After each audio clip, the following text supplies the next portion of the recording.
Bonjour Alexia, bonjour à tous. Merci Bonjour à toi Audrey. pour ta présence dans Naissance souveraine pour que tu puisses nous partager ton histoire d'enfantement physiologique à la maternité et enfantement non assisté à domicile. Oui, Dans un premier temps, est-ce que tu peux te présenter à nous, s'il te plaît? oui, bien sûr. Donc, je suis Alexia, maman de trois enfants. Euh, et du coup, j'ai une maternité assez instinctive de par les trois expériences d'accouchement.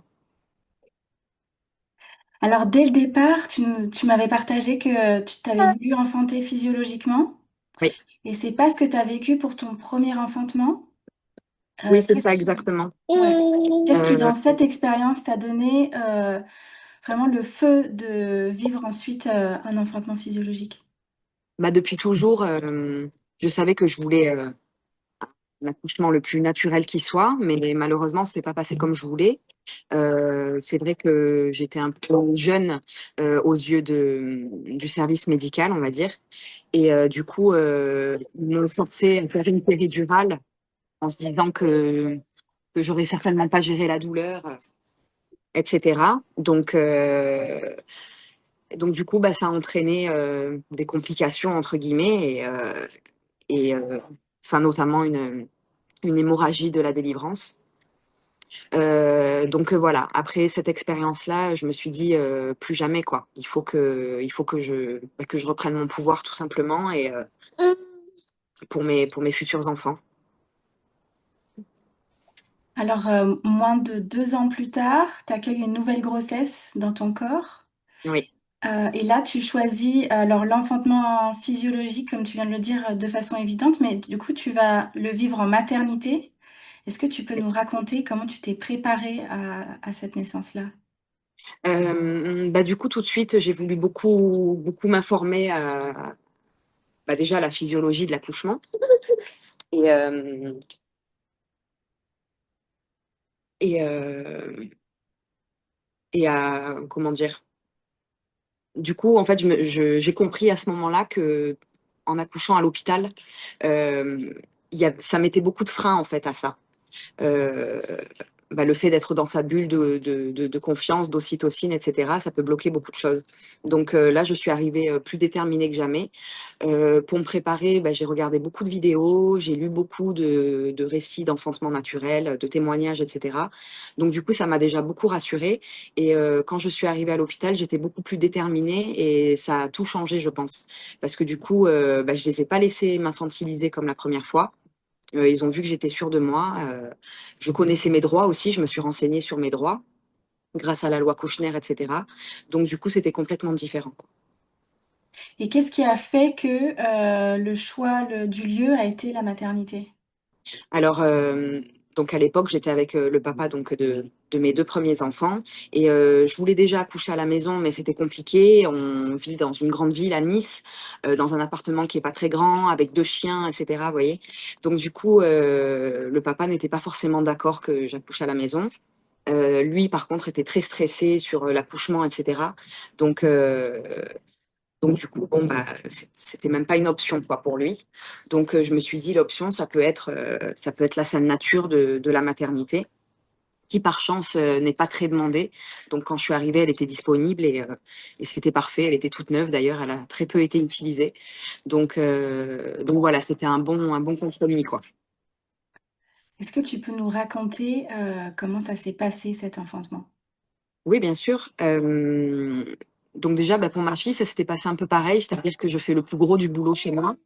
Euh, j'ai toujours géré plutôt bien mes contractions, grâce à mon souffle, grâce au mouvement. Voilà, je me mets de la musique, j'essaye de me mettre dans ma bulle. Et du coup, quand j'arrive à l'hôpital, même la première fois, je suis quasiment à la fin, en fait. J'étais dilatée à 7-8. Donc, du coup, je suis arrivée à la maternité vraiment sans avoir mal, c'était intense, mais j'avais pas mal. Et du coup, ils m'ont laissé entrer dans la salle de maternité. J'avais écrit un projet de naissance quand même que je leur ai remis. Et la sage-femme, elle m'a laissée dans la chambre quasiment toute seule. Elle m'a laissé faire, quoi, sans toucher vaginaux, sans monitoring, etc. Et ça, c'est vrai que ça change la vie. Je ne peux rester mobile, j'étais debout. Et du coup, ça allait très vite parce que 2 heures après, j'avais accouché, quoi. Yes. Comment, alors là, tu nous as expliqué un peu ta traversée des sensations et j'entends que dès le départ, tu reçois pas ça comme de la douleur. Non, pas du tout. Non, non, mais ni pour ma première d'ailleurs. C'était intense, mais vraiment en contrôlant mon souffle. Enfin, en tout cas pour moi, comme j'ai des contractions qui sont pas dans les reins, qui apparemment sont beaucoup plus douloureuses. Et ben du coup, j'ai vraiment réussi à gérer tout avec mon souffle. Donc la contraction arrive, je sais qu'elle va durer un peu moins d'une minute ou une minute. Donc voilà, je souffle, je me concentre, je me mets dans une position dans laquelle je suis bien. Et puis elle passe, et puis entre les contractions, je me repose, je reprends mon souffle. Et ça vraiment, ça m'a beaucoup aidé, quoi. Est-ce qu'il y a autre chose qui t'a permis de pas, tu sais, figer sur la contraction, sur la sensation? Vraiment de visualiser. Ça m'a beaucoup aidé. Enfin, j'ai toujours été en contact avec mon bébé pendant les contractions. Euh, donc, en touchant mon ventre, en lui parlant, et vraiment en prenant la contraction comme une vague qui va m'aider à avoir mon bébé plus vite, en fait.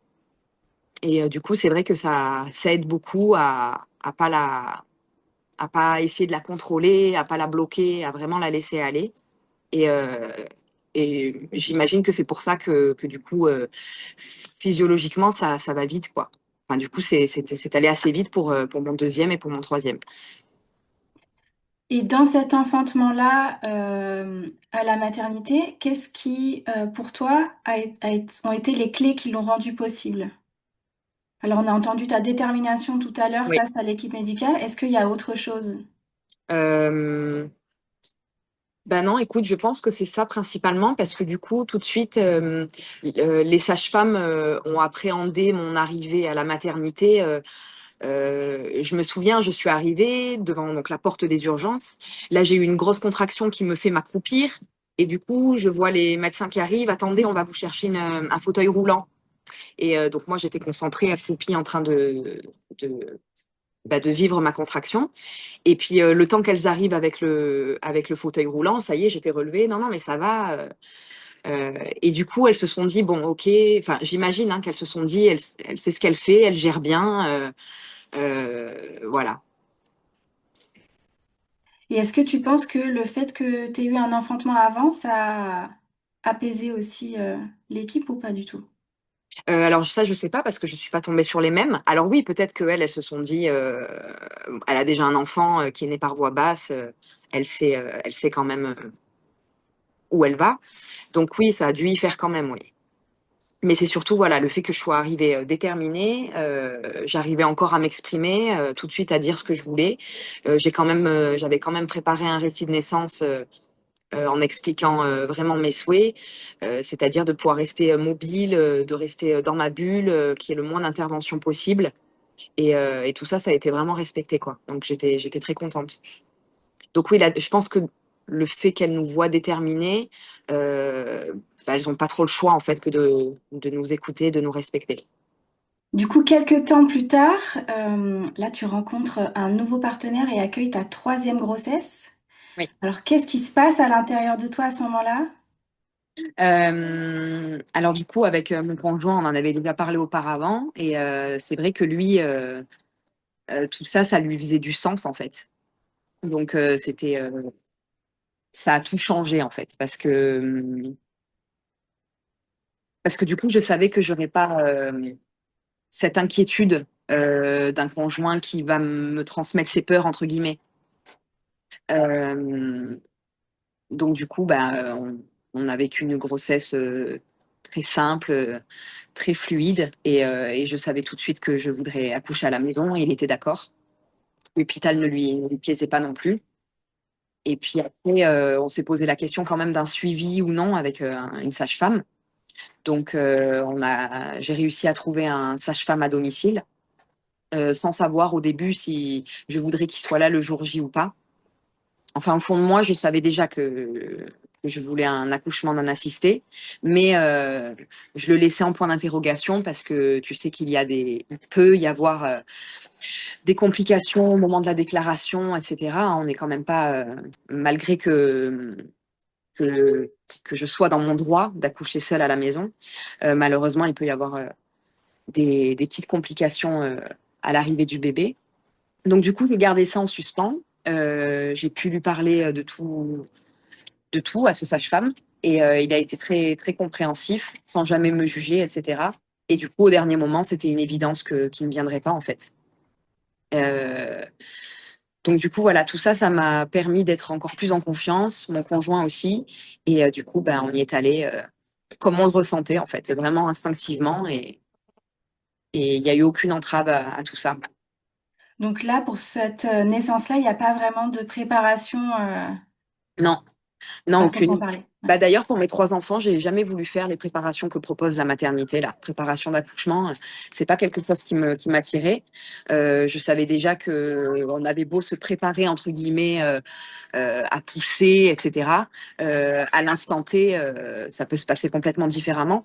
Donc j'ai jamais voulu faire de préparation à proprement parler. Par contre, encore une fois, j'ai regardé beaucoup de vidéos, j'ai beaucoup lu sur comment ça se passe. Voilà, mon souffle, je le savais parce que du coup, je l'avais déjà expérimenté pour mes 2 premiers accouchements. Et, euh, et pour moi, ça reste le plus important, je pense, vraiment de souffler la contraction.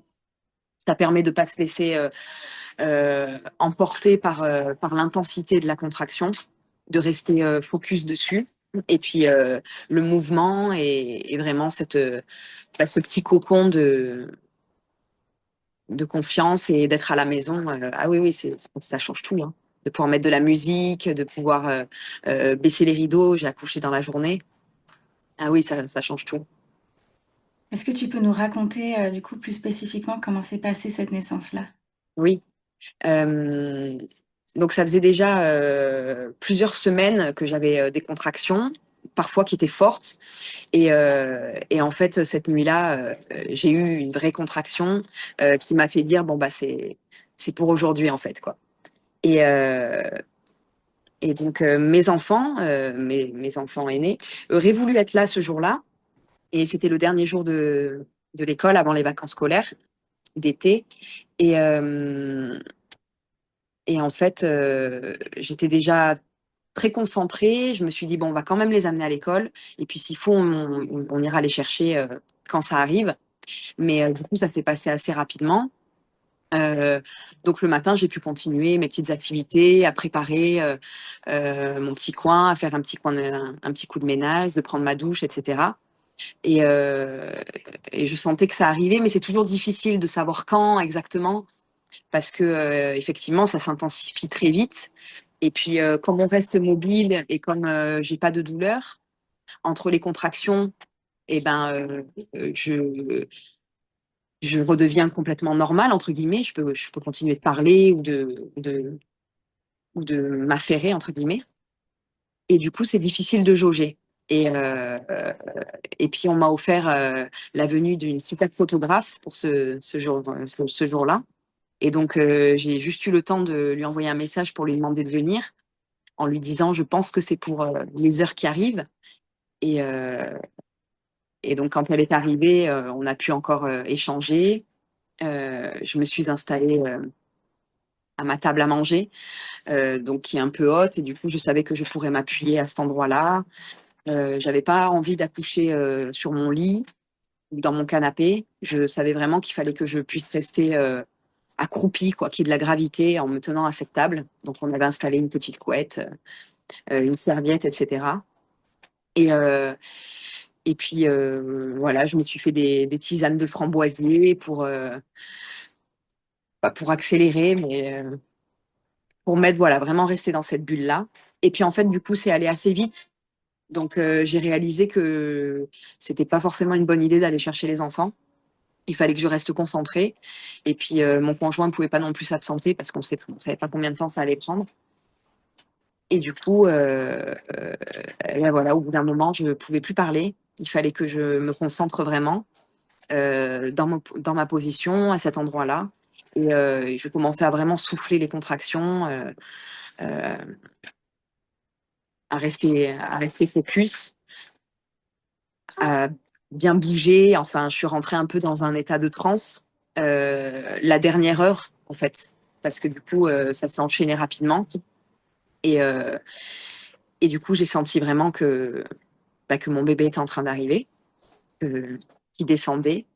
Et, euh, et puis voilà, quelques minutes après, en une seule contraction qui était un peu plus puissante que les autres, bah, en fait, c'était la dernière parce qu'il est sorti d'un coup. La Et tête et les épaules en même temps. à tout d'un coup, il a glissé, on n'a rien pu faire. Enfin, il était sur la couette et j'étais pas bien haute. J'étais accroupie, mais oui, ça a été vraiment très rapide. Il n'y a pas eu de transition entre la tête et le reste du corps, quoi. Donc, c'est vrai que c'était très intense. Le temps de réaliser, j'ai pas pu l'attraper tout de suite. C'est mon conjoint qui l'a attrapé. Et ouais, ça a été vraiment magique, rapide, intense, mais et à la fois tout à fait banal, quoi. Une fois que c'était fait, je me suis dit, bon, ben, comme n'importe quel mammifère peut le faire dans la nature, en fait. Est-ce que tu pourrais, parce que quand je t'écoute, j'ai l'impression qu'il y a que ce qui permet la fluidité aussi de l'enfantement, c'est aussi entrer en pleine connexion avec son corps et ne pas à aucun moment le fuir, tu sais, mais plutôt écouter, se laisser traverser par les sensations, mais aussi écouter ses besoins et les honorer finalement. Est-ce que Oui. tu as ressenti ça? Ah oui, oui, complètement. Oui, oui, complètement. C'est vrai que mon conjoint m'a permis de le faire aussi, parce que du coup, ben, il a été une présence, mais il était beaucoup dans le soutien et en même temps très discret. Donc, et heureusement qu'on avait une photographe ce jour-là, parce qu'en fait, c'est en voyant les photos que je me rendais compte qu'il avait toujours une main posée sur moi ou qu'il était toujours autour de moi pour me soutenir, mais sans forcément se parler. Et du coup, oui, ça m'a beaucoup aidé. Et puis pareil, la photographe était super parce qu'au début, c'est vrai que je me disais, bon, bah, quand elle va arriver, il va falloir lui servir un café, la mettre à l'aise quand même. Et en fait, il n'y a pas eu besoin de tout ça, quoi, parce que elle était aussi très douce, très discrète dans son coin, et j'ai pu vraiment conserver voilà, cette bulle de concentration, et c'était super, quoi. Qu'est-ce qui a été le plus important pour toi dans le soutien de ton partenaire? Euh, et ben, c'est qu'il avait confiance comme moi à 100%. Donc, il avait confiance en moi, en la nature, en fait, en la vie, en notre bébé. Il savait qu'un bébé, comme tous les autres bébés, allait trouver le chemin. Et du coup, ouais, voilà, c'est ça qui m'a aidé, quoi. C'est qu'il a été en confiance comme moi, sans aucune peur. Parce que c'est vrai que même si moi, j'ai jamais eu peur d'accoucher, la peur des autres, ça peut nous mettre un petit point d'interrogation. Effectivement, s'il se passait quelque chose, s'il y avait un problème, comment on fait? Et alors forcément, en accouchant à la maison sans assistance, on sait très bien qu'il peut se passer quelque chose. Mais déjà, je savais que je le ressentirais. Une maman le sait quand il y a quelque chose qui ne va pas. On ne va pas prendre de risques inutilement. L'hôpital est pas loin, les pompiers arrivent rapidement. Donc, euh, donc voilà. Mais le fait de se dire que tout va bien aller, bah, je pense que ça joue beaucoup sur le fait que tout va bien en fait. C'est vrai, je Oui. pense que ça joue l'intention, etc. Ça joue beaucoup. Oui, j'ai l'impression que ça permet, tu sais, une quiétude complète, en tout cas, Ouais, de se déposer pleinement dans cette envie de vivre l'expérience comme ça et de pas c'est ça. avoir de petites parasites autour. Ouais, ouais, exactement. En Mm. tout cas, du coup, de mes renseignements pour la physiologie de l'accouchement, vraiment le fait d'être sereine et de se laisser aller, de lâcher prise, bah, c'est ça qui va faire que le corps va s'ouvrir et que le bébé va sortir plus facilement. Oui, Le moindre petit blocage dans la tête, ça va bloquer le corps en fait. Et ça, je le savais. euh, bah, parce que je m'étais renseignée et puis parce que ça fait sens pour moi pour plein d'autres choses de la vie en fait. Et la peur, elle bloque. Et donc, du coup, voilà, là, vraiment, tous les éléments étaient réunis. Et du coup, ça s'est passé très, très naturellement, très fluidement, quoi. Quelle a été la transformation que toi, tu as vécue à travers ces deux naissances? C'est entre la femme, toi, avant ta deuxième grossesse et aujourd'hui. Qu'est-ce qui a changé? Comment ça t'a touchée? Euh, je pense que ça a changé beaucoup de choses en moi. Ça m'a rendue plus confiante en moi, plus forte, plus solide. Euh, Ça m'a aussi réconciliée avec mon corps, etc. Avec ma puissance de femme, tout simplement. Donc, oui, c'est pas anodin la façon dont on enfante. C'est vraiment pas anodin. Et puis, ouais, voilà, ça donne une confiance pour tout. Ça crée un lien particulier avec son bébé aussi, je trouve. Plus, encore une fois, plus fluide, plus simple, plus naturel. Pour ma première, par exemple, donc c'était un accouchement voix basse, mais il y a quand même une péridurale, un stress, etc. Je le remarque dans notre lien aujourd'hui. Il y a quelque chose de plus de fusionnel, mais avec un peu plus d'inquiétude, ou je sais pas comment l'expliquer, mais Est-ce que c'est un lien qui est finalement moins incarné, moins dans la confiance du corps, tu sais? oui, ah oui, oui, c'est ça complètement. Ouais, un petit peu Ouais, plus voilà, mental dans les... ouais, Ouais. dans la réflexion et un peu moins dans le lâcher prise et ouais, oui, oui, c'est certain. Qu'est-ce que tu as envie de partager aux parents qui ont ce rêve d'enfanter physiologiquement? Euh, alors déjà de s'écouter vraiment. Euh, euh, Ses envies, ses besoins, pas forcément ce que la société nous dit ou même l'entourage parfois peut projeter. Quand on est enceinte, on va récupérer les témoignages de tout le monde et qui sont pas forcément bénéfiques à à nos besoins en fait. Ça c'est vrai que ça joue beaucoup. De bien s'entourer. Donc encore une fois, les récits négatifs des autres, bon c'est pas le moment de les entendre quoi. Plutôt voilà, rester dans la confiance, se trouver une bonne sage-femme, une doula s'il faut. Euh, et puis s'informer déjà sur la physiologie de l'accouchement. Voilà toutes ces petites choses hein, que j'ai dites avant.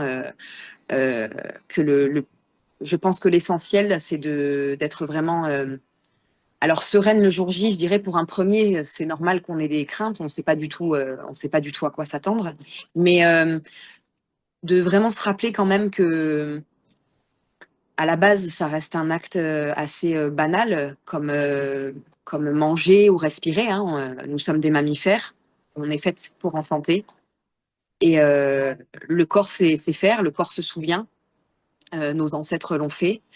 Et du coup, ça va vraiment aider à se dire, bon, c'est pas forcément un acte médical. Or, quand il y a une grossesse pathologique, etc., ça, je l'entends. Mais il faut quand même dire qu'en règle générale, ça va bien se passer. Et, euh, et ça, c'est important. Et puis voilà, bien s'entourer, bien s'informer, plutôt de positif. Voilà, de se faire confiance. Et, et voilà, de se mettre dans une bulle où on se sent bien, donc avec de la musique, avec des choses qui nous font du bien, quoi. Et même à l'hôpital, ça peut se passer comme ça, du coup. Que ça soit en salle nature ou pas, hein, même en césarienne d'ailleurs. Hein. On peut imposer ses choix, entre guillemets, euh, voilà, pour qu'un maximum, la mère soit respectée dans son enfantement. Merci beaucoup pour tout ça, Alexia. Merci Merci à pour ton toi, Audrey. partage. Merci pour tes mots et toute la perception voilà, que tu nous offres à travers ton histoire. Avec plaisir. C'était un plaisir pour moi de co-créer cet épisode avec toi et voilà, on se retrouve dans un prochain épisode de Naissance Souveraine. Oui, avec plaisir. Ciao, ciao. Bonne journée.